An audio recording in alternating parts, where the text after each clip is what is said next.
ప్రార్థన చేసుకుందాం. దేవానికి వందనాలు తండ్రి.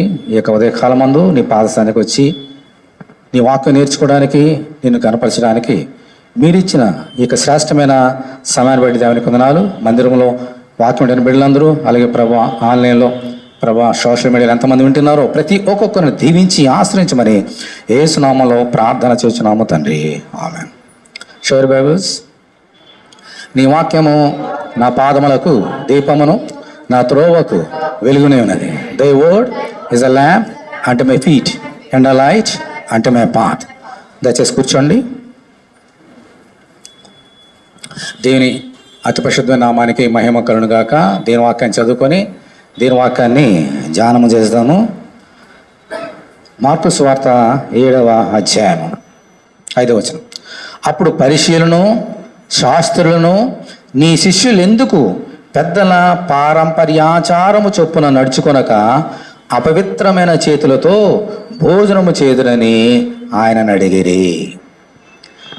యేసుక్రీస్తు ఈ లోకంలోకి వచ్చి సువార్త ప్రకటించినప్పుడు అనేక చోట్లకు వెళ్ళి ఆయన సువార్త ప్రకటించారు. ఆ సమయంలో ఆయన ఒక సమయంలో అక్కడ ఉన్నప్పుడు శిష్యులందరూ ఏం చేశారమ్మా? భోజనం చేస్తున్నారంట, కానీ చేతులు కడుక్కోలే. అప్పుడు అక్కడ ఉన్నటువంటి పరిశీలను శాస్త్రులను అది చూచి ప్రభువుకి ఈ క్వశ్చన్ వేస్తున్నారు. ఏంటో క్వశ్చన్ చూడండి, 5వ వచనంలో ప్రభునే క్వశ్చన్ వేస్తున్నారు వీళ్ళందరూ కూడా. అప్పుడు పరిశీలను శాస్త్రులను ఏమన్నారమ్మా? నీ శిష్యులు ఎందుకు పెద్దల పారంపర్యాచారము చొప్పున నడుచుకొనక అపవిత్రమైన చేతులతో భోజనం చేదురని ఆయనను అడుగుతున్నారంట. ఏమన్నారు ఇక్కడ? మీరెందుకు ఇలా భోజనం చేస్తున్నారు అని అడగడంలే. ఏమన్నారమ్మా? ఎందుకు ఇలా చేస్తున్నారు చేతులు కడుక్కోవడం అనట్లేదు. ఎందుకు అపవిత్రమైన చేతులతో భోజనం చేస్తున్నారు అని అడుగుతున్నారు.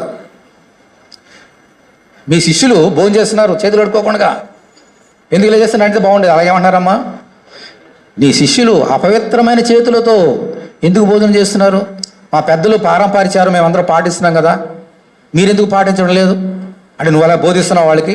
పెద్దల పారంపర్యాచారాన్ని పాటించొద్దని బోధిస్తున్నావా? అపవిత్రమైన చేతులతో భోజనం చేయమని నువ్వు నేర్పిస్తున్నావా అని యేసుక్రీస్తుని వీరు క్వశ్చన్ చేస్తున్నారు. ఓకే, ఎందుకు ఇలా క్వశ్చన్ చేస్తున్నారు? ఇప్పుడు మొదటి వచనం చూడండి, దీనికి కారణం ఏంటో చూద్దాం. యెరూషలేము నుండి వచ్చిన పరిశీలను శాస్త్రులలో కొందరును ఆయన వద్దకు కూడుకు వచ్చి, ఆయన శిష్యులో కొందరు, మళ్ళీ ఇక్కడ ఏముందమ్మా? అపవిత్రమైన చేతులతో. ఏంటి అపవిత్ర చేతులు వీరి దృష్టికి? అనగా కడుగని చేతులతో భోజనం చేయుట చూసారంట. యేసుక్రీస్తు అక్కడ ఉన్నాడు, వీళ్ళందరూ భోజనం చేస్తున్నారు, చేతులు కడుక్కోలేదు. చూశారు వాళ్ళు. చూసి ఆ క్వశ్చన్ వేశారు ప్రభుని. కారణం ఏంటి? ఇప్పుడు చూడండి 3వ వచనం. పరిశీలను యూదులందరూ పెద్దల పారంపర్యాచారమును బట్టి చేతులు కడుక్కుంటేనే కానీ భోజనము చేయరు. 1. 2. 4వ వచనం. మరియు వారు సంత నుండి వచ్చినప్పుడు నీళ్లు చల్లుకుంటేనే కానీ భోజనం చేయరు. ఇదిగాక గిన్నెలను, కొండలను, ఇత్తడి పాత్రలను నీళ్లతో కడుగుట మొదలగు అనేకాచారములను వారు అనుసరించేది వారు. ఎందుకు ఈ మాట ప్రభుని అడుగుతున్నారంటే, వాళ్ళు చేతులు కడుక్కుంటే కానీ ఏమి తినరు, భోజనం చేయరు. 1. 2వది, బయటికి ఎక్కడ సంతకం లేదా పని మీద వెళ్ళారు అనుకోండి, వచ్చినప్పుడు నీళ్లు చల్లుకోవాలంట. కాళ్ళు కడుక్కుంటారు, శుభ్రం కాళ్ళు కడుక్కుంటారు, చేతులు కడుక్కుంటారు. మళ్ళీ అంతా అపవిత్రం అయిపోతామేమో, ఎక్కడ అన్ని జనులు ఉంటారు, వాళ్ళ తగిలి ఏమైనా అపవిత్రం అయిపోతామని చెప్పేసి వీలైతే స్నానం చేస్తారో, స్నానం చేయకపోతే నీళ్ళు చల్లుకుంటారు, శుభ్రంగా కాళ్ళు చేతులు కడుక్కుంటారు. ఇంకా ఈ శరీరాన్ని నీళ్ళతోటి చేతులు కడుక్కుంటున్నారు, కాళ్ళు కడుక్కుంటున్నారు, శరీరాన్ని నీళ్ళు చల్లుకుంటున్నారు. దాంతోపాటు ఇంకేం చేస్తున్నారమ్మా? కొండలు అంటే కొండలు ఏం వండుతున్నామో ఆ కొండల్ని వండేటప్పుడు ఇంకా ఒక చక్కని మాట తెలుగులో ఉంది, మడి అంటాం కదా, మడి. ఇదే మడి. ఆ కొండల్ని కడుగుతారంట, ఇత్తడి పాత్రలు కడుగుతారంట. దీనికి ప్రాచీన భాషలో అక్కడ ఏముందంటే ట్రాన్స్లేషను బాప్తిస్మం. కుండలి ఇత్తడి పాత్రలను బాప్తిస్మం ఇచ్చుట. బాప్తిస్మం అంటే ఏమిటి? మన విశ్వాస ప్రకారంగా మన పాపాలను కడుక్కుంటాం కదా, అలాగే వీళ్ళు ఏం చేస్తారంట? ఆ ఇత్తడి పాత్రల్ని, కుండల్ని, గ్లాసుల్ని, ప్లేట్లని వీళ్ళు కడుగుతారంట నీళ్ళతోటి. ముందు ఏం చేస్తారు? చేతులు కడుక్కుంటారు, కాళ్ళు కడుక్కుంటారు, శరీరానికి కడుక్కుంటారు నీళ్ళు చల్లుకొని.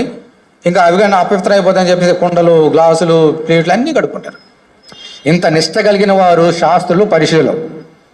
ఇంకా యేసుక్రీస్తు ఉన్నాడు, పక్కన శిష్యులు ఉన్నారు. ఎవరో భోజనం పెట్టగానే చేతులు ఎక్కడికెక్కడ తిరిగి వచ్చారు, తినేస్తున్నారు. ఇది చూశారంట.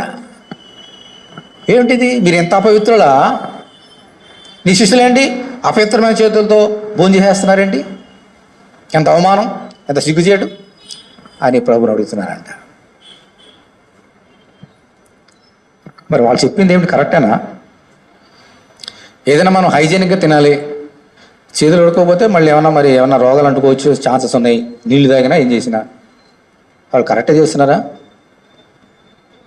ఆహారాన్ని పరిశుభ్రంగా తినాలి, లేకపోతే రోగాలు వస్తాయి. అందుకని వాళ్ళు చక్కగా కడుక్కుంటారు, అన్నీ చేస్తున్నారు. ప్రభుని అడుగుతున్నారు. వాళ్ళు చెప్పింది కరెక్టా కాదు నువ్వు చెప్పలేవు, నేను చెప్పలేను. ఎవరు చెప్పాలి? ఎవరిని అడుగుతున్నారు క్వశ్చన్? నేను అడగట్లేదు కదా, నన్ను అడగట్లేదు. ఎవరిని అడిగారు? ఏసీని అడిగారు. కాబట్టి జవాబు ఎవరు చెప్పాలి? ఏం చెప్పాడు చూద్దాం. మళ్ళీ 5వ వచనం. అప్పుడు పరిశీలను శాస్త్రులను నీ శిష్యులెందుకు పెద్దల పారంపర్యాచారము చొప్పున నడుచుకొనక అపవిత్రమైన చేతులతో భోజనం చేదురని ఆయన అడిగిరి. అందుకు ఆయన, దీని స్తోత్రం హల్లెలూయా. అంటే వారు ప్రశ్న వేసారు, జవాబు చెప్పాలి కదా. అందుకు ఆయన చూడండి వారితో ఇలాగ చెప్పాను, లేదా సమాధానం చెప్తున్నాడు. ఏమన్నాడు చూడండి. ఈ ప్రజలు పెదలతో నన్ను గణపరచుదురు గాని వారి హృదయం నాకు దూరంగా ఉన్నది. వారు మానవులు కల్పించిన పద్ధతులు దేవోపదేశములని బోధించుచు నన్ను వ్యర్థముగా ఆరాధించుదురని వ్రాయబడినట్లు వేషధారులైన మిమ్మును గూర్చి యెషయా ప్రవచించినది సరియే. చెప్పేస్తున్నాడు జవాబు. వెంటనే ఎవరన్నా యేసుక్రీస్తుకి క్వశ్చనే కలుగుతారా? ప్రపంచాన్ని సృష్టించింది ఆయన, మనుషులు సృష్టించింది ఈయనకు క్వశ్చన్ వేస్తారా? వెంటనే తగిన జవాబు చెప్పేశాడు. వెంటనే ఈ మనుషులు పెదలతో నన్ను కనబరుచున్నారు కానీ వారి హృదయం నాకు దూరం ఉన్నది. వారు చేయు పనులన్నీ కూడా ఎవరు నేర్పించారంట? మనుషులు, మానవులు నేర్పించిన పద్ధతులనే దేవోపదేశములుగా, దేవుడికి ఆజ్ఞలాగా పాటించేస్తూ నన్ను వ్యర్థముగా ఆరాధన చేస్తున్నారు అన్నాడు ప్రభు. అని యెషయా రాశాడు మీ గురించే అన్నాడు ప్రభు. ప్రభు ఏమనాలి? దేవుడు ఎవరమ్మా? ఆత్మ. దేవుడిని ఆరాధించాలి. ఎలాగ ఆరాధన చేయాలమ్మా? ఆత్మతోనూ సత్యమును ఆరాధన చేయాలి. వీళ్ళగా చేస్తున్నారంట. మనుషులు కల్పించిన పద్ధతులు, ఇలా చేయి, అది ముట్టొద్దు, ఇది తినొద్దు, అది తినొద్దు, ఇది చేయవద్దు, ఇది చేయి అని మనుషులు చెప్పినవి. మా పెద్దలు చెప్పాడు, మా పెద్దలు చెప్పారు అని పెద్దలు చెప్పిన పెద్దలు ఎవరు? మనుషులా, దేవుడా? మనుషులే. మనుషులు చెప్పినటువంటి మాటల్ని దైవోపదేశములని వారు ఆ ప్రకారంగా చేస్తున్నారు కానీ దేవునికి మాటలను పక్కన పెడుతున్నారంట. వీళ్ళు ఏం చేస్తున్నారమ్మా? మనుషులు చెప్పినటువంటి పద్ధతుల్ని దేవుడే చెప్పినట్టుగా పాటిస్తున్నారంట వీళ్ళందరూ కూడా. అందుకని అంటున్నాడు మీ గురించి. ఎప్పుడు రాశాడమ్మా యెషయా? ఇంచుమించు కొన్ని ఏళ్ల క్రితం రాశాడే మీ గురించే ఆ మాట రాశాడు. మీరన్నీ మనుషులు కల్పించిన పద్ధతుల్ని దేవోపదేశాలను చెప్పి దేవుడిని ఆరాధన చేస్తున్నామని అనుకుంటున్నారు మీరు, కానీ ఆ దేవుడిని మీరు ఎలాగ ఆరాధన చేస్తున్నారు? వ్యర్థముగా ఆరాధన చేస్తున్నారని చెప్పాడు. ఇంకేమన్నాడు చూడండి 8వ వచనం. మీరు దేవుని ఆజ్ఞను విడిచిపెట్టి మనుషుల పారంపర్యాచారమును గైకొనుచున్నారు. మరియు ఆయన మీరు మీ పారంపర్యాచారమును గైకొనుటకు దేవుని ఆజ్ఞను బొత్తిగా నిరాకరించుదురు చెప్పేశాడు. ఇంకా మీకు ఎవరికి ఆజ్ఞలు పాటించాలి మీకు ఇష్టమంటే, ఇటు దేవుని ఆజ్ఞలవి, మనుషులు చెప్పిన పద్ధతుల ఆజ్ఞలవి. మీకు ఏంటి? మనుషులు చెప్పినటువంటి మాటల్ని గైకొనడానికి దేవుని యొక్క ఆజ్ఞలను కూడా మీరేం చేస్తున్నారు? పక్కన పెడేస్తున్నారు. దేవుని యొక్క ఆజ్ఞల్ని, దేవుడు ఇచ్చినటువంటి ఆ ఆర్డినెన్సెస్ కానీ, ఆ యొక్క ఆజ్ఞలు కానీ, కమాండ్మెంట్స్ కానీ అన్ని పక్కన పెట్టేసి దేనికి ప్రాముఖ్యత ఇస్తున్నారు? మీరు మనుషులు చెప్పిన మాటలుగా ప్రాముఖ్యత ఇస్తున్నారు. అందుకని మీరు నన్ను ప్రశ్న ఇస్తున్నారు. చేతులు అడగకుండా భోజనం చేస్తున్నారంటే నన్ను అడుగుతున్నారయ్యా. మీ గురించి యెషయా ముందే చెప్పేశాడు. అంటే ఏమన్నాడమ్మా? మీరు చేతులు కాళ్ళు కడుక్కుంటున్నారు, మీ పళ్ళని గ్లాసుల్ని కడుక్కుంటున్నారు, దేవుని ఆరాధన చేస్తున్నాం అనుకుంటున్నారు, పెద్దల మాటలు వింటున్నాం అనుకుంటున్నారు, కానీ మీకు తెలియకుండానే దేవుని ఆజ్ఞలు పక్కన పెడుతున్నారు, దేవుని వ్యర్థముగా ఆరాధన చేస్తున్నారు. మీలో దేవుని ప్రేమ లేదు, మీలో ఆత్మ లేడు, ఆత్మతో సత్యంలో మీరు ఆరాధన చేయట్లేదని వారిని గద్దించాడు దేవుడు. మీరు అనుకుంటున్నారు ఇలాగూ చేతులు అడుకుంటే బయటకు వెళ్ళాము, చేతులు అంటుకుంటే మురికి అంటుకుంటుంది, కాళ్ళకు మురికి అంటుకుంటుంది, మనం కూడా ఇంటికి వచ్చిన కాళ్ళు కడుక్కుంటాం, ఓకే. కానీ వీరు అనుకుంటున్నారు ఇలా కడుక్కుంటేనే ఆ ఇంట్లోవన్నీ, ఆ మంచాలు కానీ దుప్పట్లు కానీ ఏదైనా సరే ఇలా క్లీన్ చేస్తే నీటితోటి మేము శుద్ధులము అనుకుంటున్నారు, మేము పవిత్రులం. అంటే ఏంటనమాట, భోజనం చేస్తున్నారు, చేతులు కడిగేసుకున్నారు, తింటున్నారు. అంటే ఏమనుకుంటున్నారు వాళ్ళు, మా చేతులు పవిత్రములు, మేము పవిత్రం, మేము తినే ఆహారం పవిత్రము, ఆరాధన ఆత్మలో చేస్తున్నాం అనుకుంటున్నారు వీళ్ళందరూ కూడా. అంటే వాళ్ళు పొరపడుతున్నారా, నిజం చేస్తున్నారా? వాళ్ళు పొరపడుతున్నారు.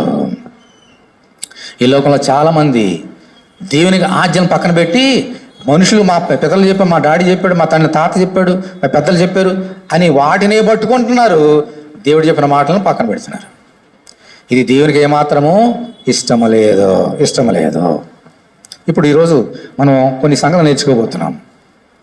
ఓకే, ఇప్పుడు ఇందాక చెప్పాం కదమ్మా, యెషయా ఏం చెప్పాడు ఒకసారి జ్ఞాపకం చేసుకుందాం. చూడండి, యెషయా వీరి గురించి ఏం చెప్పాడు. ఇప్పుడు ఏసి చెప్పడం కాదు, యెషయా ఎప్పుడే చెప్పేశాడు. ఒకసారి చూడండి, యెషయా గ్రంథము 29వ అధ్యాయము 13వ వచనం ఏమని చెప్పాడు చూద్దాం. 29:13 ప్రభువు ఇలాగూ సెలవిచ్చి ఉన్నాడు. అంటే యెషయా చెప్పినప్పటికీ ఎవరు చెప్తున్నారు? యెషయా చెప్పాడు, కానీ చెప్పింది ఎవరు? ప్రభు, దేవుడు చెప్తున్నాడు. ఏమన్నాడు చూడండి, ఈ ప్రజలు నోటి మాటతో నా యొద్దకు వచ్చుచున్నారు, పెదలతో నన్ను కనపరుచున్నారు, కానీ తమ హృదయం నాకు దూరం చేసుకుని ఉన్నారు. వారు నా చూడండి, చాలా జాగ్రత్తగా గమనించండి మాట. వారు నా ఎడల చూపు భయభక్తులు మానవుల విధులను బట్టి వారు నేర్చుకున్నవి. వీరు నా ఎడల చూపించినటువంటి ఈ భయభక్తులు అన్నీ కూడా, భయభక్తులు మానవులను బట్టి వారు నేర్చుకున్నవన్నీ కూడా నేను చెప్పినట్టు చేయట్లేదు, వాళ్ళందరూ కూడా మనిషి చెప్పినట్టు చేస్తున్నారు. అలాగ చేసి నన్ను వ్యర్థముగా ఆరాధన చేస్తున్నారని ఎప్పుడో కొన్ని వందల సంవత్సరాల క్రితమే యెషయా చెప్పేసినాడు. ఈరోజు ఆదివారము ప్రపంచము ఎక్కడ మందిరాలు ఉన్నాయో అన్ని చోట్ల ఆరాధన జరుగుతుంది. అన్ని చోట్ల ఆత్మలో సత్యంలో ఆరాధన జరుగుతుందా? జరగాలని దేవునికి ఉద్దేశం. కానీ కొన్ని చోట్ల తెలియకుండా ఏం చేస్తున్నానంటే మనము వ్యర్థంగా ఆరాధన చేస్తున్నాం, ఆత్మలో సత్యంలో ఆరాధన చేయలేకపోతున్నాం. కారణం ఏంటి? దేవుడు చెప్పిన మాటల్ని పక్కన పెట్టి మన పితరులు, మన ముందు వాళ్ళు ఏం నేర్పించారో అవి నేర్చుకొని వాడి ప్రకారం వెళ్ళిపోతున్నాం అంతే. మనలో సత్యం ఉందా, ఆత్మ ఉన్నాడా, దేని వాక్యానుసారం వెళుతున్నామా లేదా? ఎవరు ఈ లోకంలో పరీక్ష చేసుకోవడము లేదు. వీరి దృష్టికి, ఇజ్రాయేల్ దృష్టికి, యూదుల దృష్టికి కాళ్ళు చేతులు కడుక్కోకపోతే పాపం, అపవిత్రం అయిపోతారు. ఇంకా వాళ్ళ దృష్టికి ఇంకేం పాపాలు ఉన్నాయని చూద్దాం. చూడండి,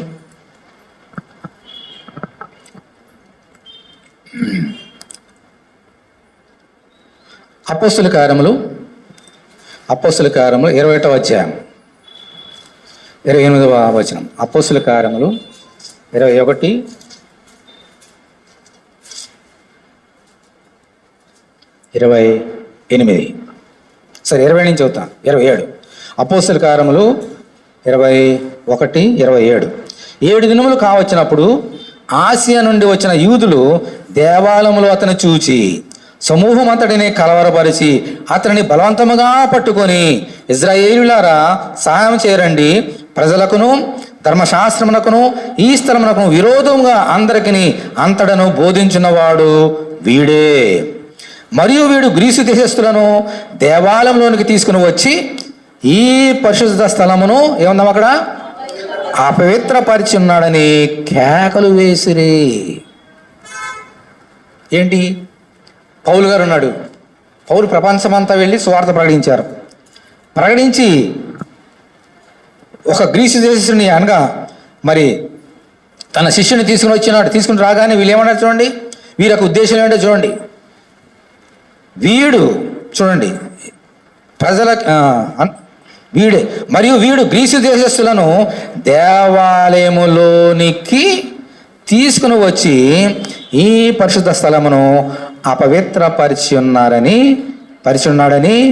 కేకలు వేసిరి. గ్రీసు దేశస్తులు అంటే ఎవరు? అలెగ్జాండర్ గ్రేట్ మనకు తెలుసు కదా, వారికి సంబంధించినటువంటి గ్రీసు భాష మాట్లాడేవారు వాళ్ళందరూ ఉన్నారు. వీళ్ళు కొంతమంది ప్రభువును నమ్మిన వారు కూడా ఉన్నారు. అంటే గ్రీసు దేశస్తులు యూదులు కాదు, ఇజ్రాయేల్ కాదు అమ్మా. ఇటువంటి గ్రీసు దేశస్తులు ఎవరైనా వీరి దృష్టికి ఏమిటంటే అన్యజనులు. యూదులు తప్ప ఇంకెవరున్నా ప్రపంచంలో ఎవరైనా సరే వారి దృష్టికి ఎవరమ్మా? అన్యజనులు. అన్యజనులు మాత్రమే కాదు, అపవిత్రులు. ఇదేమిటిది? పరిశుద్ధ స్థలము, దేవుని యొక్క మందిరం. ఇటువంటి పరిశుద్ధ స్థలము, ఇటువంటి దేవుని యొక్క మందిరంలోనికి పౌలు ఏం చేస్తున్నాడు? గ్రీసు దేశస్తులను తీసుకుని వచ్చి పాడు చేస్తున్నాడు అని కేకలు వేశారంట. అది దేవుని మందిరం ఎందుకమ్మా? అపవిత్రులని పవిత్రులు చేయడానికి దేవునికి మందిరం. యేసు ఎందుకు వచ్చాడు? అపవిత్రులైన మనల్ని పవిత్రులను మార్చడానికి, తన రక్తం చేత కడిగి ఆయన దేవునికి బిడ్డలుగా చేయడానికి ఆయన వచ్చాడు. అందుకే దేవుని మందిరం. ఆయన ఏమన్నాడు పైగా? నా మందిరము సకలమైన అన్యజనులకు ప్రార్థనా మందిరం అనవడం. దేవుని స్తోత్రం, హల్లెలూయా. ఇజ్రాయేల్కే కాదు దేవునికి మందిరము, యూదులకే కాదు దేవుని మందిరము, అన్యజనులు అందరికీ నా మందిరము ప్రార్థనా మందిరము. ఎవరు? అందుకనే మరి సొలొమోను ప్రార్థన చేసినప్పుడు, దేవుని అభిషేకించడానికి ప్రతిష్ఠించినప్పుడు మందిరాన్ని ఏమన్నాడమ్మా? ఎవరైనా వచ్చి ఈ మందిరంలో ప్రార్థన చేస్తే వారి ప్రార్థన ఆలకించి వారిని దీవించని ప్రార్థన చేశాడు. యూదులు వచ్చి ప్రార్థన చేస్తే, ఇజ్రాయేల్ వచ్చి ప్రార్థన చేస్తే వారు మనం ఆలకించని ప్రార్థన చేయలేదు ఆయన. ఎవరు వచ్చినా సరే వారిని దీవించిన ఆయన ప్రార్థన చేశాడు. ఆ మందిరం కట్టిన సొలొమోనే. కానీ వీరు పరిశీలులు, శాస్త్రులు, యూదులు అంటున్నారు గ్రీసు దేశస్తున్న అన్యజనులు తీసుకొచ్చి ఈ పవిత్రమైన మందిరాన్ని పాడు చేస్తున్నారు అంటున్నారు. అంటే వారు చూసారా? మేమే దేవునికి బిడ్డలాం, మేమే నీతిమంతులము అని అనుకుంటున్నారు వీళ్ళందరూ కూడా. కానీ దేవుని దృష్టికి అందరూ సమానమే. ఆయన దృష్టికి వచ్చి మందిరానికి వచ్చి ఎవరు ప్రార్థన చేసిన ప్రార్థన ఆలకిస్తాడు. ఇదే పరిశీలు కదా వీళ్ళందరూ ఇలాగ అంటున్నారు కదా. మరి దేవుడు మరి ఉన్నప్పుడు అక్కడ ఏం ప్రభు ఉన్నప్పుడు ఏం జరిగిందమ్మా? మందిరానికి ఒక పరిశుడు వచ్చాడు, ఒక పాపాత్ముడు వచ్చాడు, సొంకరి. ఈయనేమంటాడు పరిశుడు? నేను పాపాత్ముడు కాదు, నెలకి అనేక సార్లు ఉపవాసం చేస్తా, దశంభాగాలను ఇచ్చేస్తా, వ్యభిచారం చేయను, దొంగతనం చేయను, అబద్ధాలు చెప్పను, ఇతని వల్లే పాపాత్ముడు కాదు అంటున్నాడు ఈయన. ప్రభు ఎవరు మౌనం ఆలకించాడు? అతనేమంటున్నాడు? దేవా నేను పాపిని అని చెప్పగానే దేవుడు అతని పాపాలు ఏం చేశాడు? క్షమించాడు. దేవుని మందిరంకి వచ్చి నువ్వు అన్యజనుడివైనా, గ్రీసు దేశస్తుడైనా, అమెరికా వాడైనా, భారతదేశుడైనా ఎవరైనా సరే మందిరంకి వచ్చి ప్రభు నన్ను క్షమించంటే అటువంటి వారిని క్షమించి పవిత్రులుగా చేసే దేవుడు మన దేవుడు. అందుకే మందిరాలు. పవిత్రుల కోసమే మందిరాలు ఉంటే అసలు మందిరాలు ఎందుకంటే అందరూ పవిత్రులైపోతే పవిత్రుల కోసం మందిరాలు ఎందుకు? పాపాత్ములైన మనల్ని, అపవిత్రులైన మనల్ని కాచి కాపాడి వారి సరైన మార్గం నడిపించడానికే దేవునికి మందిరాలు. కానీ వారి దృష్టికి చేతులు కడుక్కోవాలి, అప్పుడే మీరు పవిత్రులు. స్నానం చేయాలి, అప్పుడే మీరు పవిత్రులు. మందిరానికి అన్యజనులు రాకూడదు, మనమే వెళ్ళాలి, అప్పుడే మనం పవిత్రులం. ఇది వారి యొక్క లెక్క. అందుకని దేవుడు ఏమన్నాడమ్మా? మీరు వ్యర్థముగా నన్ను ఆరాధిస్తారు అంటే వారికి దేవుడు చెప్పిన మాటలు వారికి అర్థం కాలేదు. దేవుని యొక్క ప్రేమని వారికి ఈరోజు దేవుని ప్రేమ గురించి చక్కగా మా పాటలు పాడాం. దేవుని ప్రేమను వారు అర్థం చేసుకోలేదు. అందుకే ఎప్పుడు చూసినా దేవుని వాక్యానికి వ్యతిరేకంగానే వారు మాట్లాడేవారు, కానీ దేవుని వాక్యానికి అనుకూలంగా వారు మాట్లాడలేదు. ఇప్పుడు నేర్చుకుందాం. వారి దృష్టికి ఇలాగుంది పాపం అంటే. కానీ లేఖనం ఏం చెప్తుంది? పాపం అంటే ఏంటి? అపవిత్ర అంటే ఏంటి? లేఖనం ఏం చెప్తుంది? ఈరోజు మనం కూడా నేర్చుకోవాలి. అపవిత్రత అంటే ఏంటి? ఏమి చేసి మనం అపవిత్రులు అయిపోతాం నేర్చుకోవాలి మనం కూడా. వారిలాగా మనం గుడ్డిదనంలో ఉండొద్దు. యూదుల వలె, ఇజ్రాయేల్ వలె, ఇంకా చాలామంది వలె గుడ్డిదనంలో ఉండి నా శరీరాన్ని కాచి కాపాడుకుంటే చాలు నేను పవిత్ర అనుకుంటే తప్పు. లేఖనం ఏం చెప్తుంది? అపవిత్రత అంటే ఏమిటి నేర్చుకుందాం. యెషయా గ్రంథము 59వ అధ్యాయం తీయండి. యెషయా గ్రంథము 59వ అధ్యాయము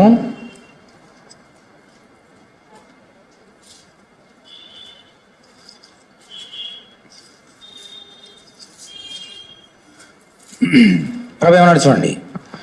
మొదటి వచనం చదువుతున్నారు, 3 వచనాలు. రక్షింప నేరకున్నట్లు యెహోవా హస్తం కురిసి కాలేదు, విన నేరకున్నట్లు ఆయన చెవులు మందము కాలేదు. మీ దోషములు మీకును మీ దేవునికి అడ్డంగా వచ్చాను, మీ పాపములు ఆయన ముఖమును మీకు మరుగుపరిచాను గనుక ఆయన ఆలకింపుకున్నాడు. ఇప్పుడు 3వ వచనం చూడండి. మీ చేతులు రక్తము చేతను, మీ వ్రేళ్ళు దోషము చేతను అపవిత్రపరచబడి ఉన్నవి, మీ పెదవులు అబద్ధములు ఆడుచున్నవి, మీ నాలుక కీడును బట్టి మాటలాడుచున్నది. దేవుడు చెప్తున్నాడు, మీ చేతులు ఎలా ఉన్నాయి? వస్తున్నారు, చేతులు కడిగేసుకుంటున్నారు, కానీ మీ చేతులు ఎలా ఉన్నాయి? రక్తం చేత నిండి ఉన్నవి. యేసుక్రీస్తు అనే నీతిమంతుడు ఉన్నాడు అక్కడ, పిలాతు ఉన్నాడు ఇక్కడ. అందరూ ఆ భార్య చెప్పింది ఈయన నీతిమంతుడు ఆయన జోలు పోవద్దని. వాళ్ళందరూ ఏమంటున్నారమ్మా, సిలువేసే, చంపే చంపే చంపే. ఏం తప్పు చేశాడు? ఏం తప్పు చేశాడు? నేనే అడిగాడు, ఏం తప్పు చేయలేదు కాబట్టి నేను ఏం చేయాలా?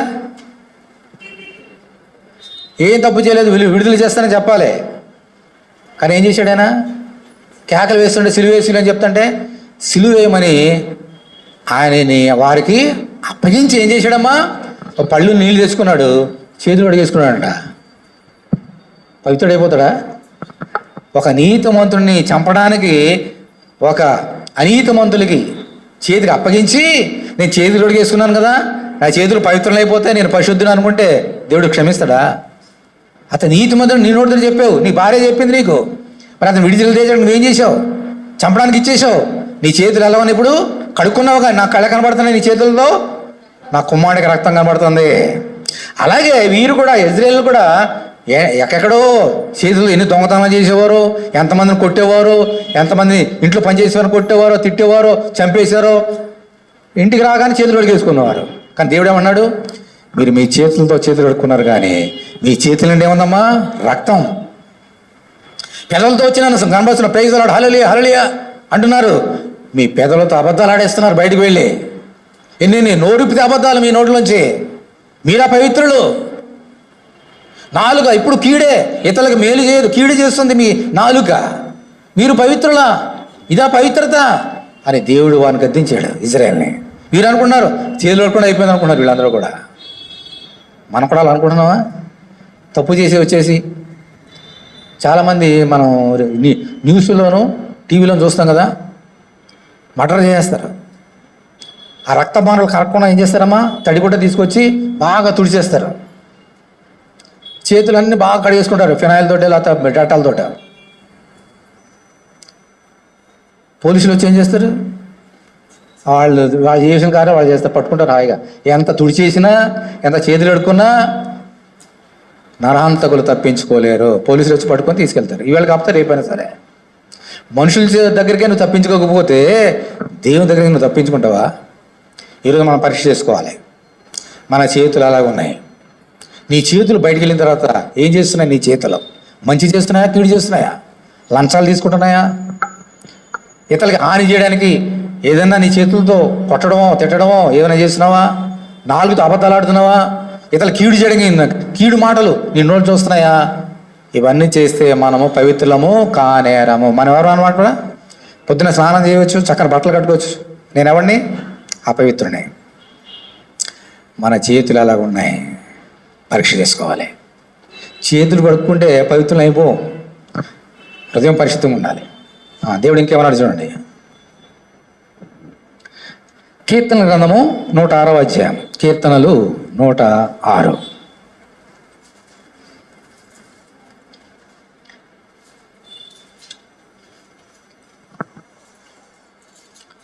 ముప్పై 8వ వచనం. వీరి గురించి మరి భక్తుడు చెప్తున్నాడు, విందాం. ఇజ్రాయేల్ గురించి 38వ వచనం. నిరపరాధ రక్తము అనగా తమ కుమారుల రక్తము, తమ కుమార్తెల రక్తము ఒలికించిరి. ఎలాగూ కనాను దేశ వారి బొమ్మలకు వారిని బలిగా అర్పించిరి. ఆ రక్తం వలన దేశము అపవిత్రమాయను. తమ క్రియల వలన వారు అపవిత్రులేరి, తమ నడవడిలో వ్యభిచరించిన వారేరి. కావున యెహోవా కోపము ఆయన ప్రజల మీద రగులుకొనెను, ఆయన తన స్వాస్థమందు అసహ్యపడెను.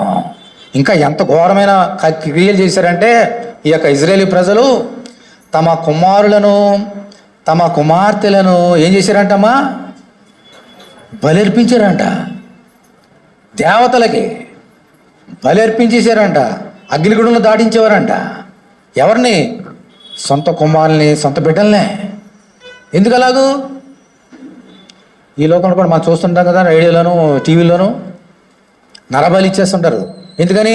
అలా చేస్తే నీ ఇంట్లో మంచి జరుగుతుంది, లంకి బిందులు దొరుకుతాయి, లేదంటే నీకు మంచి డబ్బులు వస్తాయి, వెండి బంగారం నీకు వస్తాయి, నీకేం కొద్ది ఉండదు, మనకి శాంతి వస్తుంది అని చెప్పగానే మనుషులు నమ్మి ఏం చేస్తున్నారమ్మా? నరబలి ఇచ్చే చిన్న చిన్న పిల్లల్ని, కోడిని, ఇవన్నీ కూడా ఇచ్చేస్తున్నారంట. పైగా వీళ్ళు ఏం చేశారు? ఇజ్రాయేలు సొంత పిల్లల్నే, సొంత కుమారుల్ని, 9 నెలలు 10 నెలలు మోసినటువంటి బిడ్డల్నే అగ్నిగుండం దాటించి చంపేశారు. వారి చేతుల నిండా ఏముందమ్మా? రక్తం. వారి కాళ్ళ నిండా రక్తం. దేహమంతా రక్తమే. అందుకని దేవునికి కోపం వారి మీద రగులుకున్నది. వారిని చూసి అసహ్యపడ్డాడంట. మనము కూడా ఎలాగుంటే దేవుని కోపం మన మీద కూడా ఎలా ఉంటుందమ్మా? రగులుకుంటుంది. మనం చూసి ఆయన ప్రేమిస్తాడా? ఆయన ఎంత ప్రేమ గలవాడో తెలుసు. కానీ ఇటువంటి కార్యాలు చేస్తే దేవుడు మనం చూసి అసహించుకుంటాడంట. మన బిడ్డల్ని ఎలా పెంచుతున్నాం? మన బిడ్డలు ఏ మార్గంలో వెళుతున్నారు? మన బిడ్డలు దేవునికి బిడ్డలుగా మారుస్తున్నామా? దేవునికి శిక్షలో ఆయన బోధలో పెంచుతున్నామా? గమనించుకోవాలి. మన బిడ్డల్ని ఎప్పుడు గమనించాలి. ఆ ఏ మార్గంలో వెళుతున్నారు? ఏం మాట్లాడుతున్నారు? ఎక్కడికి వెళ్తున్నారా? స్కూల్కి వెళ్తున్నారా? ఇంకెక్కడికైనా వెళ్తున్నారా? వచ్చినప్పుడు వచ్చేస్తున్నారా డైరెక్ట్? ఇంకెక్కడికి వెళ్తున్నారా? ఎప్పుడు కూడా మనం ప్రార్థన చేయను మన బిడ్డల గురించి.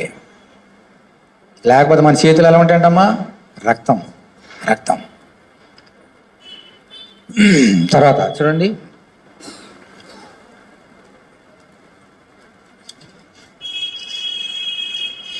హెబ్రీయులకు రాసిన పత్రిక 10వ అధ్యాయం తీయండి. హెబ్రీయులకు రాసిన పత్రిక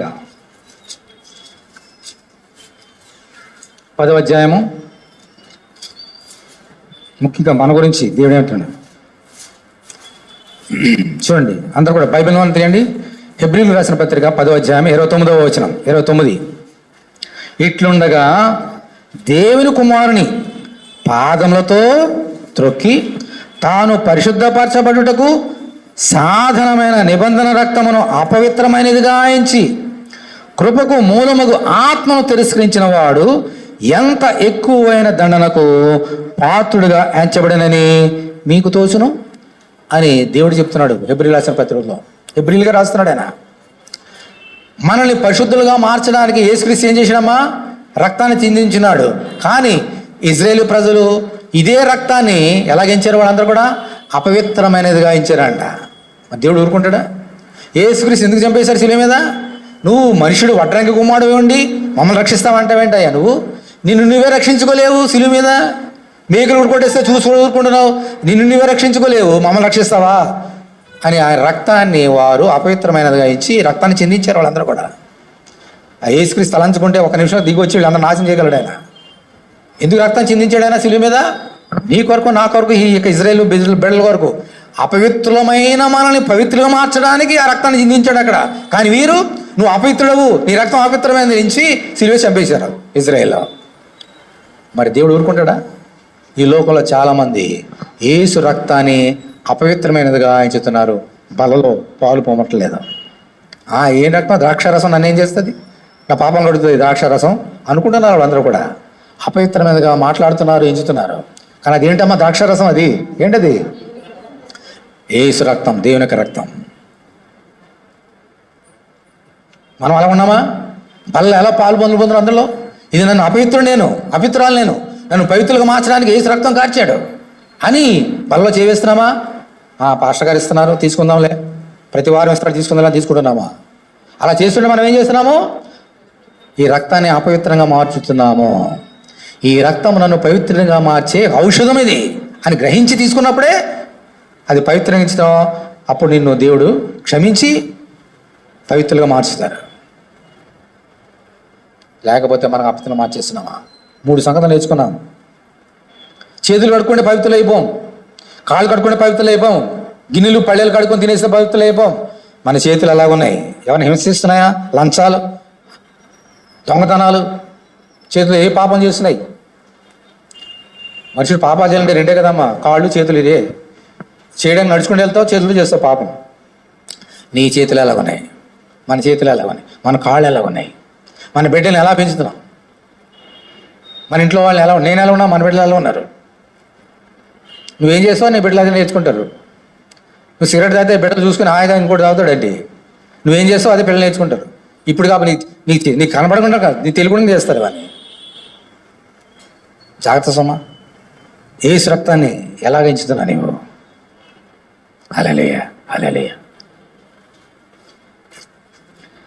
మరి ఇలాగూ పాపం చేస్తున్నారు అందరూ కూడా. అయితే ప్రభు ఒక మాట చెప్పాడు. ఏంటి చూడండి, మళ్ళీ మార్కు సువార్త తీయండి. అసలైనటువంటి డెఫినిషన్ పవిత్రత, అపవిత్రత, దాని గురించి ప్రభు ఏం మాట్లాడుతూ చూద్దాం. మార్కు సువార్త 7వ అధ్యాయం వీళ్ళందరూ. మళ్ళీ 5వ వచనం చూడండి. అప్పుడు పరిశీలను శాస్త్రులను నీ శిష్యులు ఎందుకు పెద్దల పారంపర్య ఆచారం చొప్పున నడుచుకొనక అపవిత్రమైన చేతులతో భోజనం చేదురని ఆయన అడిగిరి. తను జవాబు చెప్పాడు. అయితే ఇప్పుడు నిజమైనటువంటి పవిత్రత అపవిత్రం అంటే చెప్తున్నాడు, చూద్దాం. ఆయన నోటి మాటలను ఇప్పుడు లేఖనాలు ఏం చెప్పినా నేర్చుకుందాం. యేసు నోటి మాటలు ఏమున్నాయో ఇప్పుడు మనం నేర్చుకుందాం. చూడండి, మార్కు సువార్త 7వ అధ్యాయం 20వ వచనం. 20 మనిషిని లోపల నుండి బయలు వెళ్ళినది మనిషిని అపవిత్రపరచును. లోపల నుండి అనగా మనుషుల హృదయంలో నుండి దురాలోచనలను, జారత్వములను, దొంగతనములను, నరహత్యలను, వ్యభిచారములను, లోభములను, చెడుతనములను, కృత్రిమమును, కామ వికారమును, మత్సరమును, దేవ దూషణయు, అహంభావమును, అవివేకమును వచ్చును. ఈ చెడ్డవన్నీ లోపల నుండి వెళ్ళి మనిషిని అపవిత్రపరుచునని ఆయన చెప్పిన దేవుని స్తోత్రం. హల్లెలూయా. ఆయన అంటే ఎవరమ్మా? సమస్తాన్ని సృష్టించినటువంటి సర్వ సృష్టికర్త. అపవిత్రమైన దాన్ని పవిత్రంగా మార్చడానికి రక్తము కార్చిన యేసయ్య చెబుతున్నాడు ఏది అపవిత్రము ఏది పవిత్రమని. వీళ్ళు అనుకుంటున్నారు చేతులు కడుక్కుంటే పవిత్రం అయిపోయా అయ్యి అనుకుంటున్నారు. ఈయన అంటున్నాడు మీరు చేతులు కడుక్కుని భోజనం చేస్తున్నారు, ఓకే, మీరు తింటున్న లోనకి వెళ్తుంది, మీరు తినేది లోనకి వెళ్ళినప్పుడు నేను చేతులు కడుక్కోకపోయినా తిన్నాను అనుకోండి, ఈ భోజన పదార్థం నన్ను అపవిత్రంగా మార్చదు. వినండి వీళ్ళు చెప్పిన మాట. చేతులు కడుగేసుకొని మంచి ఆహారం తిన్నాం, హైజీన్, ఇలా తిన్నానని చెప్పి నేను పవిత్రంగా మారిపోను లేదా అపవిత్రంగా మారిపోను చేతులు కడుక్కొని తినేసి. కానీ నాలో నుంచి వచ్చి బయటకు వచ్చేవే నన్ను అపవిత్రంగా మారుస్తుంది. మళ్ళీ వినండి, నా శరీరంలోనికి వెళ్ళేది ఏది నన్ను అపవిత్రంగా మార్చదు, కానీ నాలో నుండి బయటకు వచ్చేదే నన్ను అపవిత్రంగా మారుస్తుంది. ఏమిటంట? కొన్ని సంగతులు చెప్పాడు అక్కడ. ఎన్ని ఉన్నాయి? ఎంతమంది కౌంట్ చేశారమ్మా? 13 సంగతులు ఉన్నాయి అక్కడ. 13 సంగతులు అక్కడ దేవుడు రాయించి పెట్టున్నాడు. మళ్ళీ చదువుతాను, చాలా జాగ్రత్తగా వినండి. అమ్మో నేను అపవిత్రం కదా అనుకున్నారు చాలామంది, నేను పవిత్రం కదా మందిరానికి వెళ్ళిపోతాను కదా అనుకున్నారు చాలామంది. నీ హృదయంలో నుంచి ఈ బయటకు వస్తే, నా హృదయంలో నుంచి నేను బయటకు వస్తే నేను ఎవరినమ్మా? అపవిత్రుడను. అందుకే చెక్ చేసుకుందాం. మళ్ళీ 13 మళ్ళీ చదువుతున్నాను చూడండి. 13 ఎప్పుడు కూడా నీలో ఉండకూడదు, లేదా నువ్వు అపవిత్రాలివి, అపవిత్రుడివి.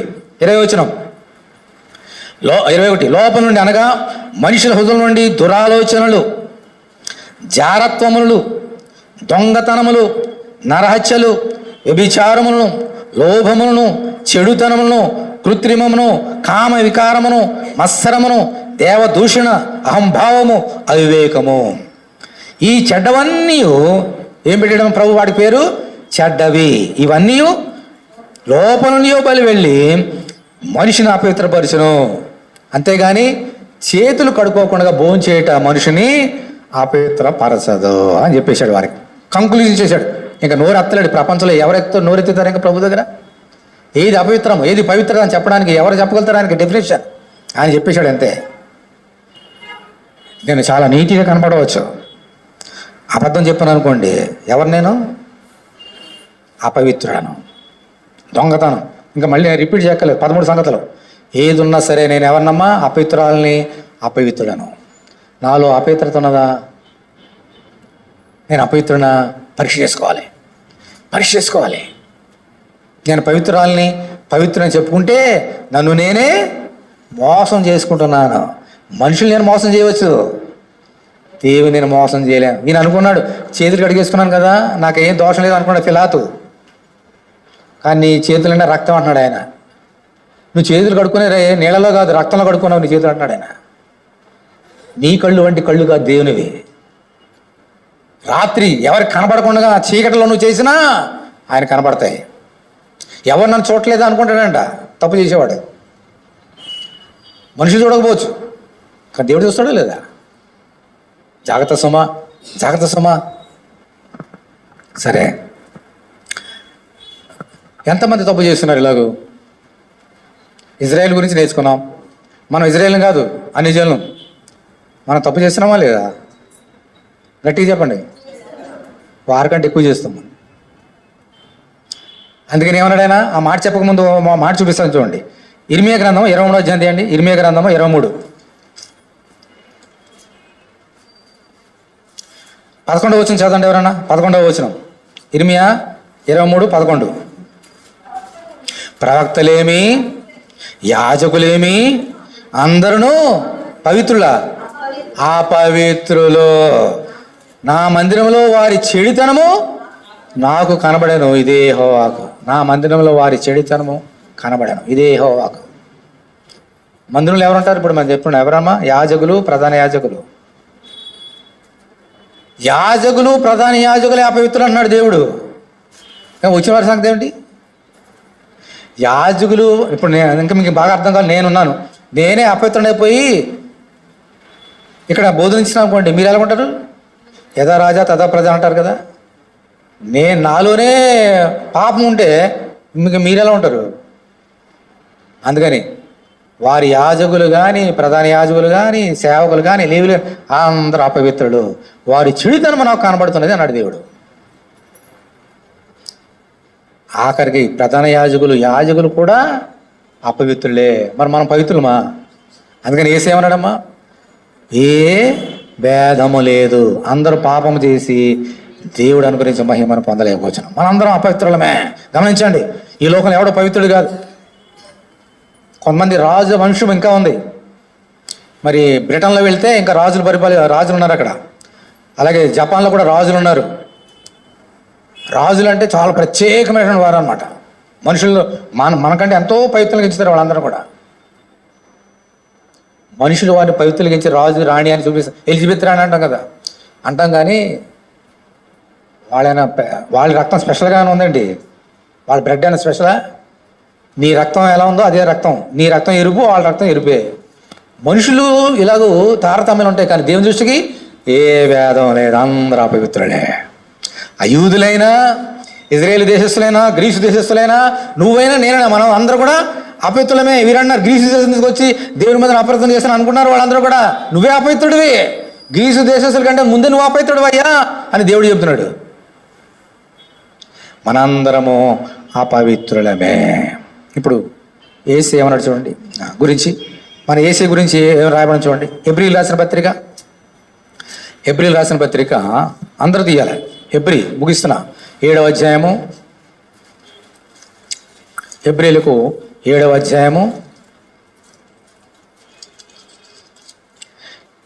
26వ వచనం అందరూ తీయండి. హెబ్రీలకు 7:26 ఏముందమ్మా అక్కడ? ఫస్ట్ వర్డ్ ఏముంది? పవిత్రుడును. దేని స్తోత్రం, హల్లెలూయా. పవిత్రుడును, నిర్దోషియు, నిష్కల్మషుడును, పాపులు చేరక ప్రత్యేకంగా ఉన్నవాడును, ఆకాశ మండలము కంటే మిక్కిలి హెచ్చైన వాడునైనా ఇట్టి ప్రధాన యాజకుడు మనకు సరిపోయినవాడు లేదా తగినవాడు. మన ఏసీ ఎలా ఉన్నాడమ్మా? పవిత్రుడు. చెప్పండి, మన ఏసీ ఎవరు? పవిత్రుడు. ఒకటి. రెండవది నిర్దోషి. చెప్పండి నాతోటి, నిర్దోషి. 3 నిష్కల్మషుడు. గట్టిగా చెప్పాలి, నిష్కల్మషుడు. పాపులో చేరక ప్రత్యేకంగా ఉన్నవాడు. ఎవరమ్మీనా? నీ కోసం ప్రాణం పెట్టినాడు యేసయ్య. ఆయన పవిత్రుడు, నిష్కలంకుడు, నిర్దోషి, పాపులు చేరనివాడు. ఇటువంటి యేసయ్య వంటి దేవుడు, దేవత ఈ లోకంలో కానీ, ఈ లోకంలో కానీ, క్రింది లోకంలో కానీ ఎవరూ లేరు. దేవుని స్తోత్రం, హల్లెలూయా. అటువంటి దేవుని నమ్ముకున్నావు. అటువంటి దేవుని దగ్గరికి ఈరోజు వచ్చావు నీవు దేవుని మందిరానికి. నేను అపవిత్రుడిని, నన్ను పవిత్రులుగా మార్చేవారు ఈ లోకంలో ఎవరు లేరు. ఎవరు మార్చగలరు? మరి ఈయనే మార్చగలడు. అందుకని తగినవాడు. యేసు తప్ప నిన్ను పవిత్రులుగా మార్చేవారు ఎవ్వలేరు. ఎదురుగానే ఉన్నాడు యేసయ్య. లేఖనం నేర్చుకున్నాం కదా, వీళ్ళందరూ యేసుని క్వశ్చన్ వేస్తున్నారు. నీ శిష్యులు ఎందుకు చేతులు కూడా తినేస్తున్నారు, అపవిత్రమైన చేతులు అన్నారు కదా. అక్కడ యేసు ఉన్నాడు. ఎవరో వీరు గ్రహించారా? అసలు వీరే అపవిత్రులు. మాట అడుగుతున్న వీరే అపవిత్రులు. ఇటువంటి అపవిత్రతలని పోగొట్టడానికి వచ్చినప్పుడు యేసే ముందు ఉంటే కూడా వారి కళ్ళకి అర్థం చేసుకోలేకపోయారు, చంపేశారు శిలువ మీద. ఈరోజు కూడా యేసయ్య వేరే దేశానికి సంబంధించిన వాడు, వేరే మతానికి చెందినవాడు. మనందరం ఆయన నమ్ముకుంటే మీరందరూ బయటకు పోండి అంటున్నారు. తెలియక యేసు వచ్చింది మతాల్ని సృష్టించడానికి రాలేదు, మతాల్ని స్థాపించడానికి రాలేదు, దూషించడానికి రాలేదు, చంపడానికి రాలేదు. అపవిత్రులైన మనుషుల్ని పవిత్రులు మార్చడానికి వచ్చాడు దేవుని స్తోత్రం హల్లెలూయా. అపవిత్రమైన వారిని పవిత్రం మార్చడానికి రక్తం కార్చడానికి వచ్చాడు దేవుని స్తోత్రం హల్లెలూయా. వారిని నిర్దోషులుగా మార్చి దేవునికి రాజ్యంలో తీసుకెళ్ళడానికి ఆయన వచ్చాడు దేవుని స్తోత్రం హల్లెలూయా. ఈ సంగతి తెలియక అపార్థం చేసుకున్నారు. ఆ ఇజ్రాయేల్ని అపార్థం చేసుకుని చంపేశారు ఆయన. ఈ లోకం ఎంత, మనం ఎంత? అర్థమైందా? అపవిత్రత అంటే ఏంటి, పవిత్రత అంటే ఏంటి, ఎవరు అపవిత్రులు అర్థమైందా బాగా? ఇప్పుడు మనం పవిత్రులుగా మారంటే ఎవరి దగ్గర రావాలి? వచ్చి ఏం చేయాలా నేర్చుకుందాం. చెప్పి ముగిస్తా. రోమిలకు రాసిన పత్రిక 6వ అధ్యాయం, రోమా 6:19 వచ్చిన చదువుతాను చూడండి. అందరూ ఇది చేయాలి, మనందరూ కూడా. 6:19 మీ శరీర బలహీనతను బట్టి మనుష్య రీతిగా మాట్లాడుచున్నాను. ఏమనగా అక్రమము చేయుటకి అపవిత్రతకును అక్రమమునకును మీ అవయవములను దాసులుగా ఎలాగో అప్పగించుతారో అలాగే పరిశుద్ధత కలుగుటకై ఇప్పుడు మీ అవయములను నీతికి దాసులుగా అప్పగించుడు దేవుని స్తోత్రం హల్లెలూయా. దొంగతనం చేసేవాడు దొంగతనం చేశాడు చేతులు, పాపం చేసేవాడు పాపం చేస్తాడు, నరికేయడానికి పాపం చేతులు తెలియక చేశారు. ఓకే, కాబట్టి మీరు ఏం చేయాలంటే ఒకప్పుడు మీ చేతుల్ని, మీకు అవయవాల్ని, చేతులే కాదు కాళ్ళు, దేహంతో ఎలాగో అపవిత్రత అప్పగించారో గతించిన కాలం చాలు. ఓకే, ఏనాటికి ఈడు ఆనాటికి చాలు. ఇప్పుడు మీరు ఏం చేయాలంటే అదే అవయవాల్ని, మీ చేతులు, కాళ్ళు, కళ్ళు, ముక్కు, చెవులు ఏదైనా సరే మళ్ళీ అపవిత్రగా అప్పగించకుండా పవిత్రత కలగడానికి నీతికి అప్పగించుకోండి అంటున్నాడు.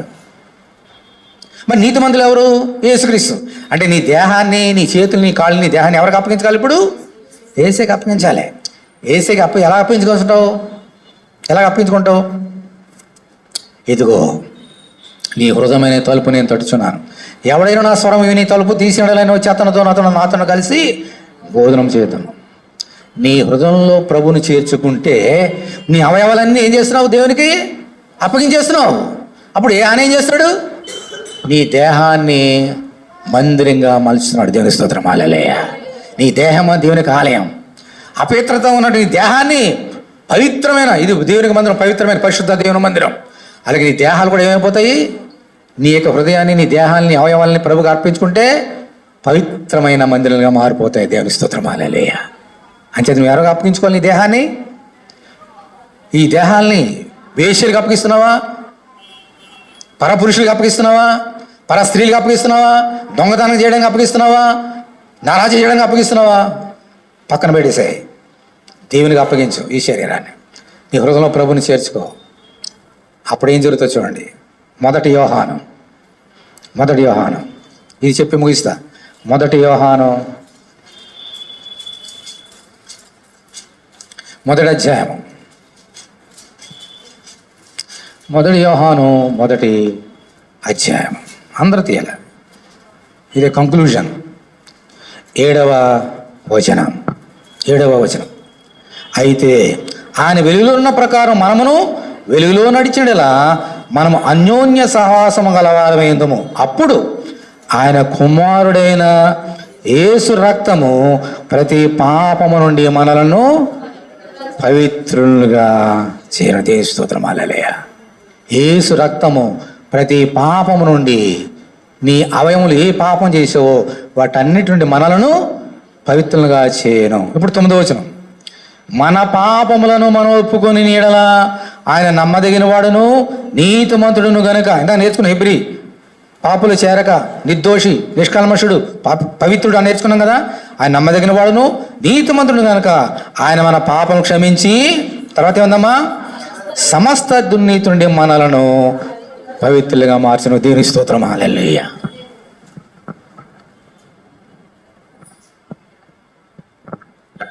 అందుకోసమే ఆయన వచ్చాడు, అందుకోసమే రక్తం. ఏం చేయాలి? మన పాపములను మనము ఒప్పుకోవాలి. నీ చేతులతో ఏం తప్పు చేసావో ఒప్పేసుకో.